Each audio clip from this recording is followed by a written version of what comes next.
السلام علیکم ورحمۃ اللہ وبرکاتہ۔ امید کرتا ہوں آپ تمامی حضرات خیر و عافیت کے ساتھ ہوں گے۔ اللہ تبارک و تعالی ہمیں اور آپ کو اپنے پیارے حبیب سرور کائنات صلی اللہ تعالی علیہ وسلم کے صدقے طفیل میں اپنے حفظ و امان میں رکھے۔ دیکھیے، آج 14 شعبان المعظم ہے۔ آج کی رات شب برات کی رات ہے، جس رات کی بہت بڑی فضیلت ہے۔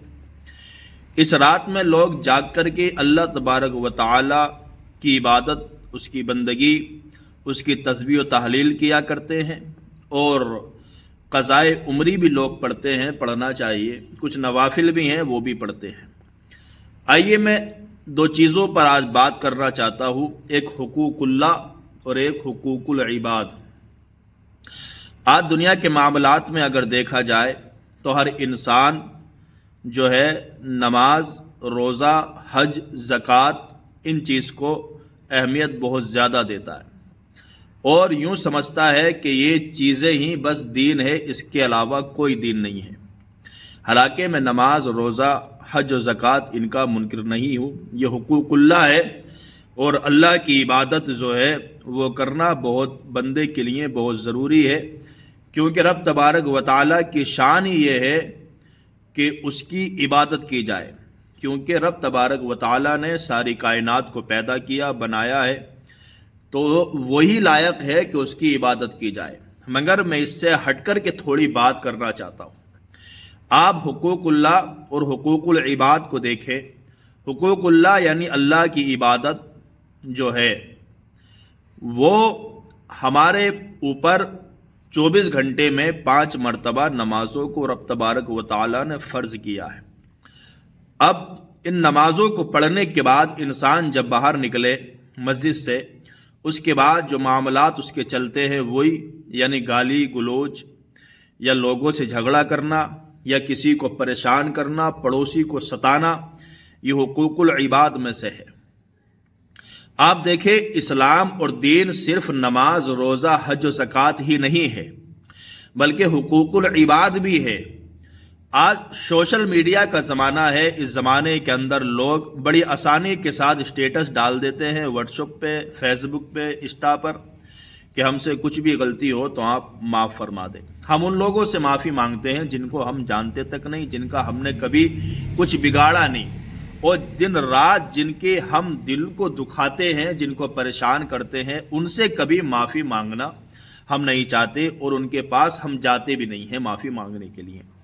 حالانکہ آپ دیکھیں، آج حالات یہ ہو گئے۔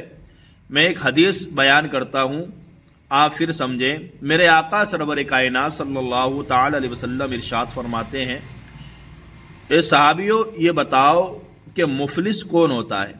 مفلس کے بارے میں میرے آقا نے سوال کیا، تو حسب معمول جو اس کا جواب بنتا ہے وہی صحابہ کرام نے جواب دیا۔ عرض کرتے، یا رسول اللہ، مفلس وہ ہے جس کے پاس پیسہ نہ ہو، روپیہ نہ ہو، وہ مفلس ہے، غریب ہے۔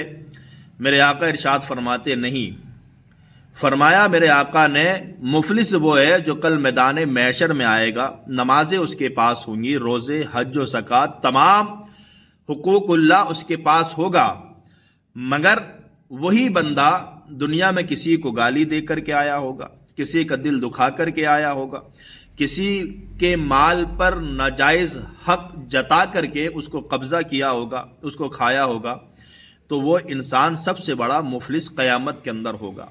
اور اب تبارک و تعالیٰ جس کو گالی دی ہوگی اس کو اس کی نیکیاں دے دے گا۔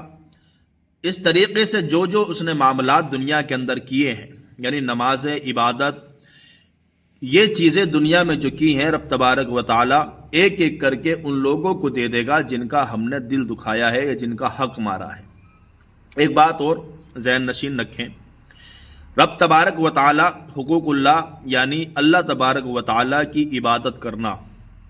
دیکھیں، ساری دنیا بایزید بستامی رحمۃ اللہ تعالی علیہ بن جائے، یا حضرت جنید بغدادی رحمۃ اللہ تعالی علیہ بن جائے، ساری دنیا مل کر کے، اور ساری دنیا کے مرد یہ بن جائیں، اور ساری دنیا کی عورتیں رابیہ بصریہ بن جائیں، تمام روح زمین پر بسنے والے انسان اللہ تبارک و تعالیٰ کی حمد و ثنا اور اس کی عبادت کریں، تو بتائیں کیا ہم رب تبارک و تعالیٰ کی شان میں کوئی اضافہ کر سکتے ہیں؟ نعوذ باللہ نہیں کر سکتے۔ اس کی شان وہی جانتا ہے، نہ اس کی شان کو گھٹایا جا سکتا ہے، نہ اس کی شان کو بڑھایا جا سکتا ہے، یہ بندے کے اختیار میں نہیں ہے۔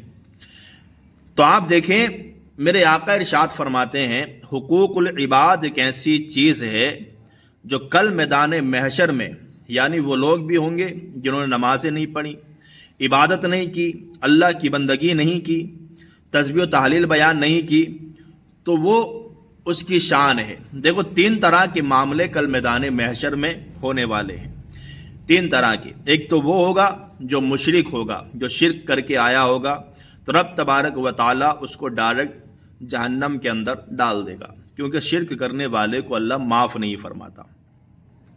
دوسرا شخص وہ ہوگا جو نمازوں کو، روزوں کو، عبادتوں کو ترک کر کے اللہ کی بارگاہ میں آیا ہوگا، کہ اس کی ذات کے لیے، اللہ کے لیے عبادت کی جاتی ہے، تو رب تبارک و تعالیٰ میرے آقا ارشاد فرماتے ہیں اس کی شان یہ ہے وہ چاہے تو اس پر عذاب دے، وہ چاہے تو ہمیں عذاب دے، وہ چاہے تو اپنے فضل و کرم سے معاف فرما کے جنت میں ڈال دے۔ دوسرا معاملہ یہ ہے۔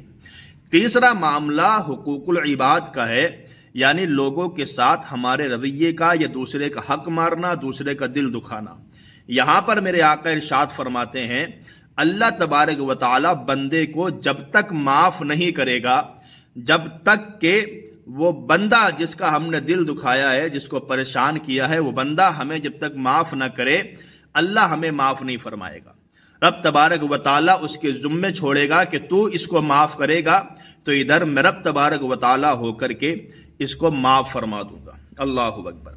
سمجھیں آپ، میں بتانے کا مقصد یہ ہے اگر آج کی ہی رات آپ کو معافی مانگنی ہے تو سوشل میڈیا کے ذریعے نہیں، لوگوں سے جا کر کے خود براہ راست معافی مانگیں۔ اور ان لوگوں سے بھی کہنا چاہوں گا جو آج اکڑ میں آ کر کے لوگوں کو معاف کرنا بھول گئے، اکڑے ہوئے ہیں کہ میں اس کو معاف کیوں کروں، میں اس کے سامنے کیوں جھکوں، کیوں معاف کروں۔ ایک بات یاد رکھنا، یہاں تم اس کو معاف نہیں کر رہے ہو، کل میدان محشر میں اگر رب تبارک و تعالی ہمیں معاف نہ کرے تو بتاؤ ہمارا اور آپ کا کیا بنے گا۔ بندہ کوئی اگر ہم سے معافی مانگتا ہے، اپنی گناہ ہو، اس نے جو بھی کیا ہے شرمندہ ہوتا ہے، معافی مانگتا ہے، تو ہمارا حق بنتا ہے کہ ہم اس کو معاف کریں۔ تو آج کی جو رات ہے وہ شب برات کی رات ہے، اس رات عبادت کریں، اللہ تبارک و تعالیٰ کی تسبیح و تحلیل بیان کریں، اور رات کو جاگ کر کے، جاگنے کا مطلب ایک چیز اور سن لیں، یہ نہیں کہ ہم رات بھر جاگ کر کے اس ہوٹل پہ کبھی اس ہوٹل پہ چائے پئیں یا ادھر ادھر گاڑی دوڑا کر کے گھومتے رہیں اور صبح بتائیں ہم رات کو جاگے ہیں۔ یہ جاگنا نہیں کہا جاتا۔ جاگنے کا مطلب یہ ہے کہ آپ قرآن پاک کی تلاوت کریں، نماز پڑھیں، تسبیح و تحلیل بیان کریں، قبرستان کے اندر جائیں، اپنے مردوں کے لیے دعائیں کریں، ان کی بخشش کے لیے دعا کریں، اپنی بخشش کے لیے دعا کریں۔ اس چیز کو رات کو جاگنا کہا جاتا ہے، عبادت کہا جاتا ہے۔ تو آپ ان چیزوں کا خاص خیال رکھیں۔ مین چیز یہ ہے کہ لوگوں کے جو معاملات ہمارے ساتھ ہیں، جو یہ بھی دین کے اندر شامل ہیں، ان چیزوں پر بھی ہمیں اور آپ کو خیال رکھنا ہے۔ رب تبارک و تعالی ہمیں اور آپ کو تمام آفات و بلیات سے محفوظ رکھے۔